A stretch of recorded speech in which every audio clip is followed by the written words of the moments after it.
नमस्कार साथियों, जैविक खेती गुरुकुल चैनल पर आपका हार्दिक स्वागत, हार्दिक अभिनंदन।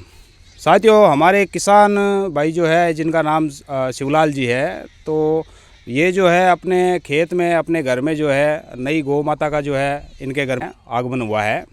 तो ये मैं बता दूं आपको कि ये देसी नस्ल की गाय है, जो राठी नस्ल आती है हमारे इधर राजस्थान में बहुत फेमस है, जिसका दूध भी थोड़ा गाढ़ापन रहता है दूध में भी। और जो घी हम निकालते हैं, जो हम मक्खन से घी प्राप्त करते हैं, उसकी मात्रा भी इसमें ज़्यादा आती है।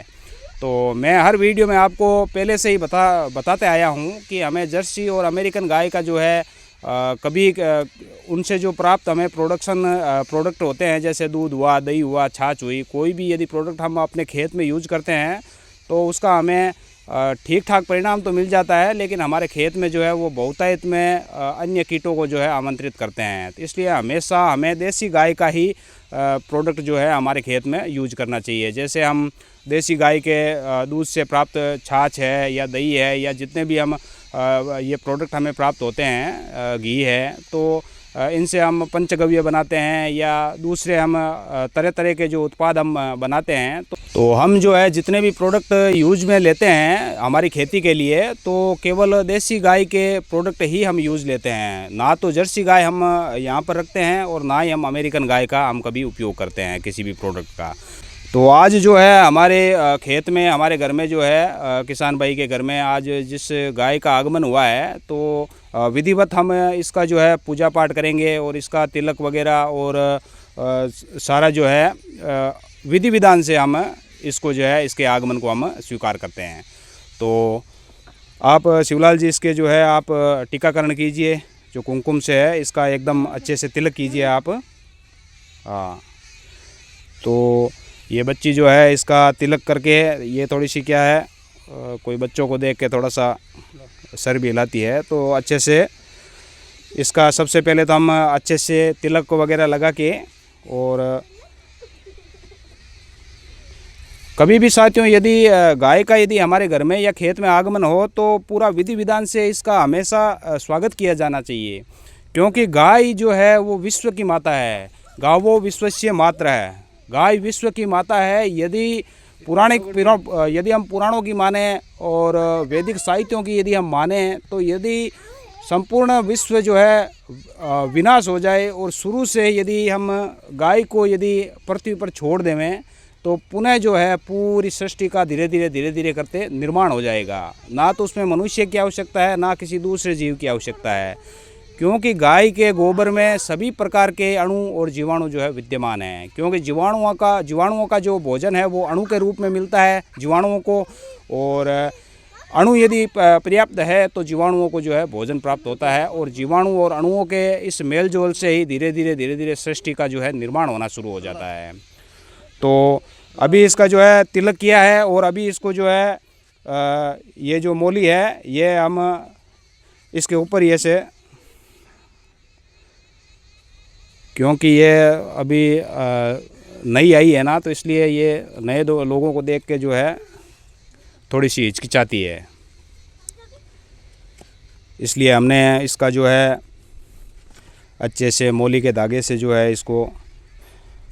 और ये इसके साथ जो है बछड़ी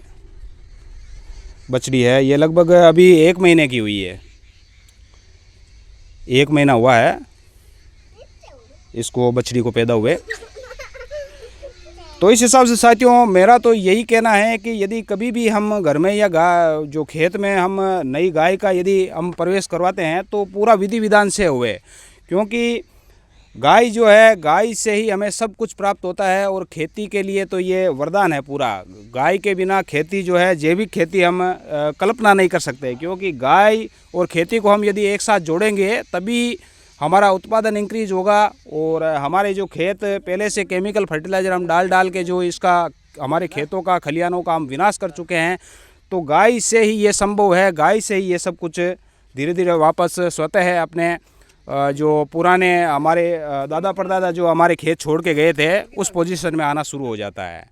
तो साथियों उम्मीद करता हूँ आज का वीडियो आपको पसंद आया होगा, और कमेंट बॉक्स में ये ज़रूर बताना कि हमारी जो किसान भाई शिवलाल जी के जो आज गाय आई है, तो ये आपको कैसी लगी, और कमेंट में ज़रूर आप अपना रिस्पॉन्स देना। और साथ ही हम बताते हैं कि इस गाय के लिए हम 3 लाइन जो है 120 मीटर की 100 मीटर की 3 लाइन ड्रिप की लगा के रोज़ाना इसके सुबह या शाम जो है हरा चारा की हम उपलब्धता जो है सुनिश्चित करवाएंगे। क्योंकि हरा चारा यदि गाय को हम खिलाएंगे तो इसका दूध भी थोड़ा सा बढ़ेगा, और जो हम खली वगैरह डालते हैं तो उसकी भी हमें ज़रूरत कम पड़ेगी। तो हरे चारे की हम व्यवस्था करेंगे। और मैं बता दूं, यदि आप किसी किसान साथी को यदि अग्निहोत्र करने के लिए घी की आवश्यकता हो तो हम ज़्यादा घी नहीं देंगे आपको, केवल 50 ग्राम या 100 ग्राम की यदि आपको घी की आवश्यकता हो, पंचमहाभूत पूर्ण घी, यानी जिसमें सभी पंचमहाभूत जो है पूर्ण हो। क्योंकि हरा चारा यदि हम इसको खिलाएंगे तो इसके पंचमहाभूत जो है पूर्ण हो जाएंगे। और हम अभी तो इसको बांधा है, लेकिन इसको केवल जब इसका जब दूध निकालेंगे तभी इसको बांधेंगे, बाकी इसको खुला छोड़ेंगे।